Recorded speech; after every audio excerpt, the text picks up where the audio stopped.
All right, what's going on, everybody? It's your boy CV Tech One coming at you live and direct once again with another reaction video. And this time we're going to react to Pistol Pete just because we did a Larry Bird video. And a lot of people said Bird might be the best passer of the basketball. Some said Magic. I enjoy watching Williams that played with Sacramento Kings. And I also, since I was a kid, I've always heard of Pete, Pistol Pete. And he was good with the basketball, especially his passing abilities. And that's all I know about Pistol Pete. And also I know he played for Utah Jazz. That's all I know. So let's go ahead and then react to this video because I do like players who can pass the ball as well. So let's get into it. Pete Maravich, better known as Pistol Pete, was one of the best NBA players of the 70s, a dribbling magician, outstanding shooter, and arguably the greatest one of the NCAA best player in the ever. 70s? Pete was playing a brand of basketball 40 years ahead of his time, and players today can't even do some of the stuff the Pistol did in the 70s. Here's the career retrospective of Pete Maravich and how his showmanship influenced future NBA stars,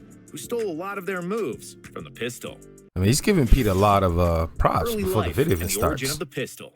Pete Maravich was born in 1947, and basketball was in his blood. His father, Press, was a professional player for 2 years in the NBL and BAA, two leagues that merged and became the NBA in 1949. Press then started coaching, and because of his job, the Maravich family had to move a lot. The only constant for Press and his son Pete was basketball, which was a dish served for breakfast, lunch, and dinner. While Pete was only an infant, he already started dribbling, and by the age of 7, he started playing organized basketball. When Press Maravich this kid lived University, basketball. he would always bring Pete to practices and games, and the two would always talk about basketball in some shape or form. Pete would dribble the basketball on his way to school, while he rode on a bike, and even slept with the ball. At the age of 12, he was practicing up to 10 hours a day. His father taught him the fundamentals, but Pete loved basketball so much that he started improvising, and countless hours in the gym all alone gave birth to some of the most spectacular moves the NBA has ever seen. But more on that later. As a freshman, some of the most spectacular... This kid is practicing a behind the back and he's hitting a bullseye. I've never seen a bullseye in a gym ever in my life. This kid is serious into his basketball and passing. That's pretty cool. Moves the NBA has ever seen. But more on that later. As a freshman, Pete started playing for Daniels High School in Clemson. At the age of 14, a lot of brothers. He barely played on a team filled with seniors. And even when Pete would come into the game, the older guys avoided passing him the ball. The crowd also laughed when they saw the small, skinny 14-year-old on the floor, which pissed the hell out of Pete. However, one single shot changed everything. That's a tall 14-year-old. In the last seconds. Because he hardly ever had the ball, the opponents never guarded Maravich. So the Daniels coach decided to pass the ball to Pete. He got the open shot and made the game winner. And it was then that he received the nickname Pistol Pete. It was given to him by a reporter who noticed that when Pete shot towards the basket, it looked like he was pulling out a gun. I thought he might have got the nickname from other players in the league. And the only thing I could think of was maybe because he was so fast with the ball, like dribbling.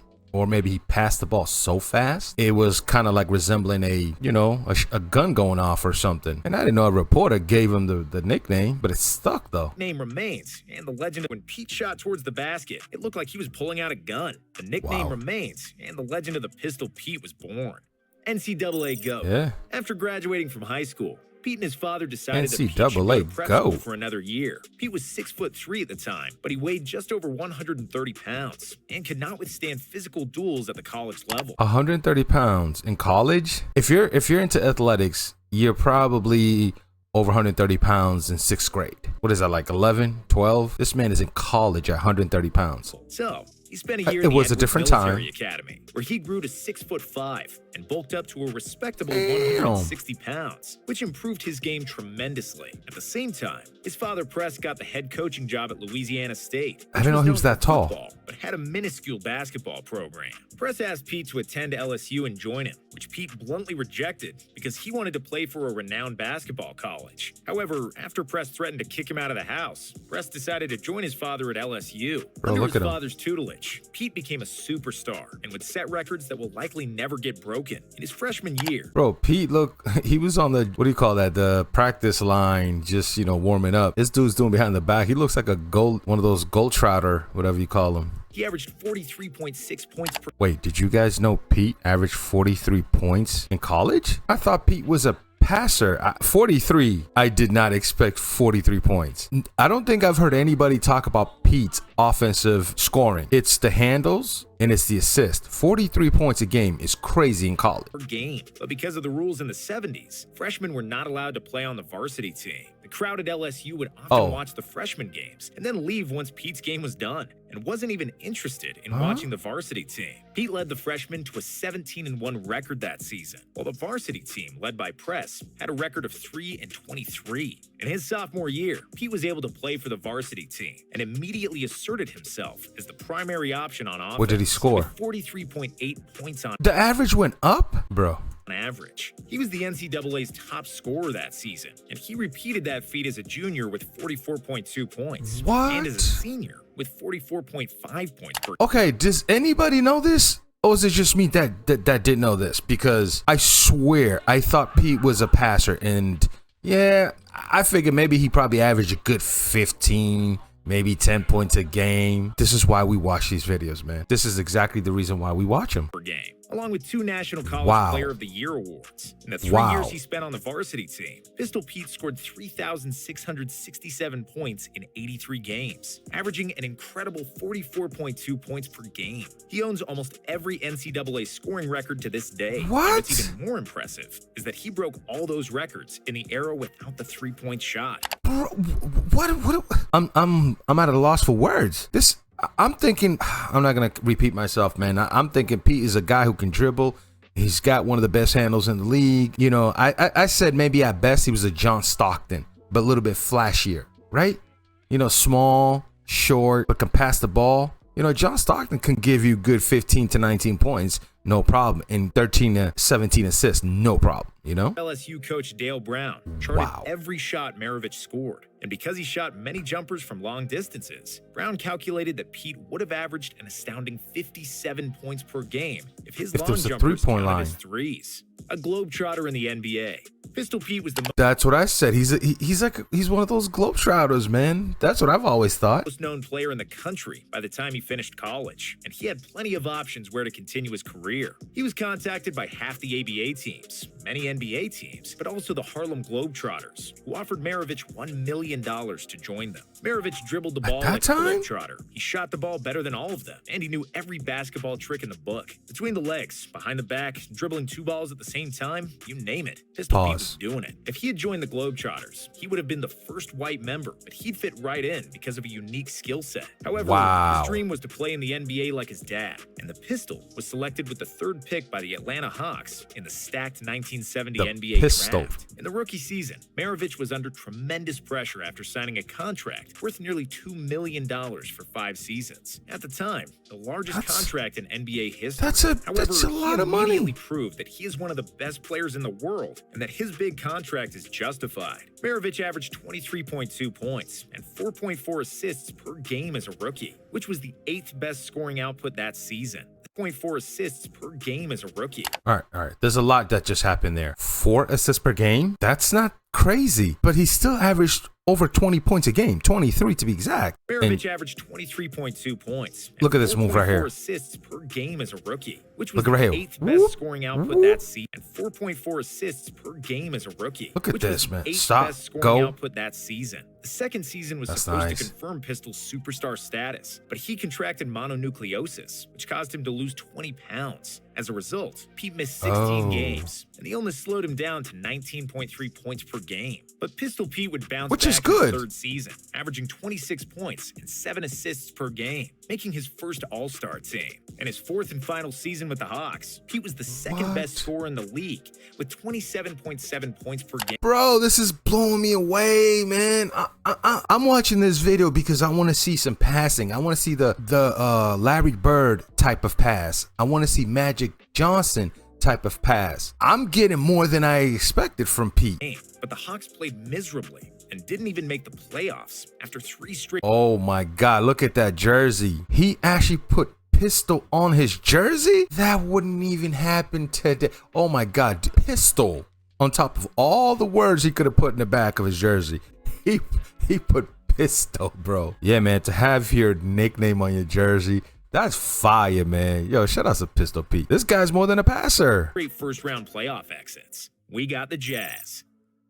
New Orleans Jazz joined the NBA in 1974, and in the expansion draft, they acquired Maravich from the Hawks for 2 players and 4 draft picks. By doing so, they signed the local hero, Man, he was a considering Durant. that the Jazz Arena was less than 100 That's what the miles Nets is away asking from for. LSU. Joining a newly established franchise is a double-edged sword, and Pete learned that the hard way. Yes, he was a beloved superstar, and all the fans wanted to see him play. But on the flip side, the New Orleans Jazz wasn't any good, just like most new teams aren't. The Jazz didn't make the playoffs until New Orleans 1984, Jazz, 5 not Utah. seasons after Maravich left the team and their relocation to Utah. But even though he never made the playoffs, Pistol Pete was playing the basketball of his life with the Jazz as one of the most unstoppable players in the league. He averaged 25.2 points, 5.6 assists, and 5.5 seasons with the franchise, during which he led the NBA in scoring with 31 points per game in 1977. Bro, along with what? 3 All-Star appearances and 3 All-NBA nods. On February 5th, 1977, in a game against the New York Knicks, the Pistol scored 68 points, a career high, and at the time, the most points ever by a guard.